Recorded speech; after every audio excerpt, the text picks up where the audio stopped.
winter cold and spring frosts might have caused you to lose some of your tree fruit crops, but I can just bet money that you probably have a nice crop of grapes coming along. Now, the variety we have ripening here is Mars.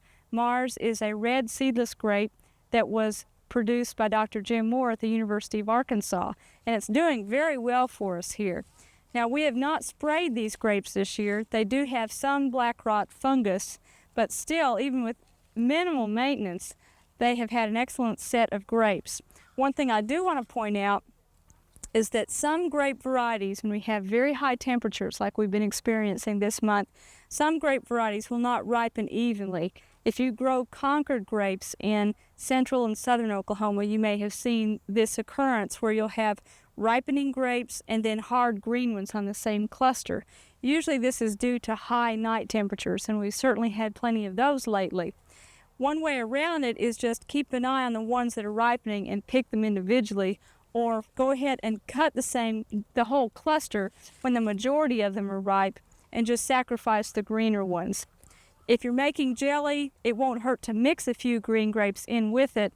If you're using sugar in with the mix, you really won't be able to tell much difference in flavor, and it won't make too much difference to you.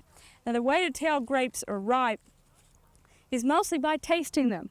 People who grow grapes for a living test the sugars by using a little machine called a refractometer, and they actually quantify how much sugar has developed in these.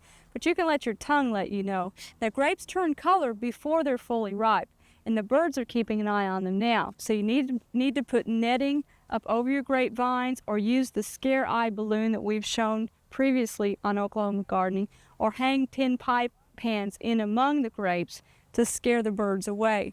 Now, these are still about a week away from being full ripe, but I'll keep tasting them to make sure to get them right at their peak. I mentioned earlier a little fungus called Blackrot.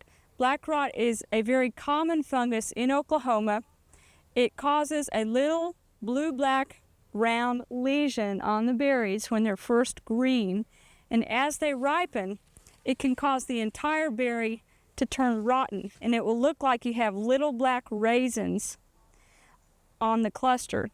As you see those, as you harvest grapes, get those out of your grape vineyard altogether. Don't just drop them to the ground, because they can reinfest the plants next year because they're loaded with fungal spores. So make sure you get those out of your little vineyard altogether. You may also notice Blackrot fungus on foliage.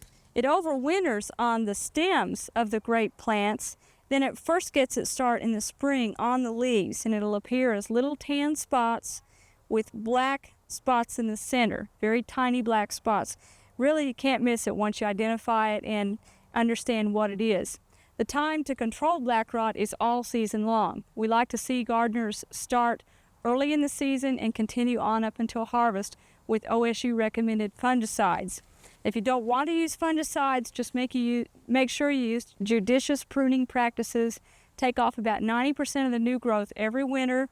Keep plenty of air movement in and around the vines, and make sure that you thin clusters so that you don't have too much dead air space in and around them, and that may help prevent some Blackrot losses. Now, one other little bit of damage that you may notice in your grapevines during the summertime is damage that looks like this. Now, this is the result of someone in the neighborhood using broadleaf weed killers, usually on their lawns, and the damage is caused by a 2,4-D herbicide, and it causes very, very characteristic damage on grapes. Tomatoes are also very sensitive. This thickened, leathery foliage that almost looks like a webbed duck's foot is the cause of drift of that herbicide, and we can't identify the source of it because tiny particles of it, or even vapor of the fungicide, or herbicide rather, can move up to a quarter of a mile in the air. And all it would take would be a few particles landing on the foliage to cause the damage. However, back behind, the grapevine is growing out of the damage. Now, the result of the 2,4-D damage is that it has stopped the growth out on the tip, and it's almost like artificial pruning. It stopped the growth out on the tip and caused new shoots to form. As you'll see, the new growth coming out is healthy and not misshapen. So if you see a little bit of 2,4-D injury, don't get alarmed. You can prune it away if it's unsightly, but it is not going to spread throughout your plant.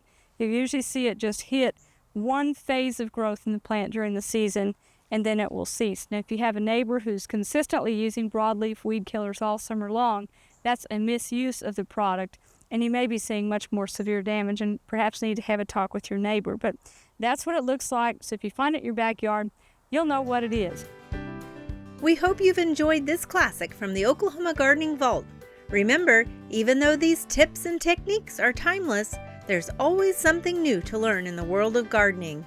By subscribing to both Oklahoma Gardening and OK Gardening Classics, you'll have access to a wealth of gardening knowledge, both classic and contemporary.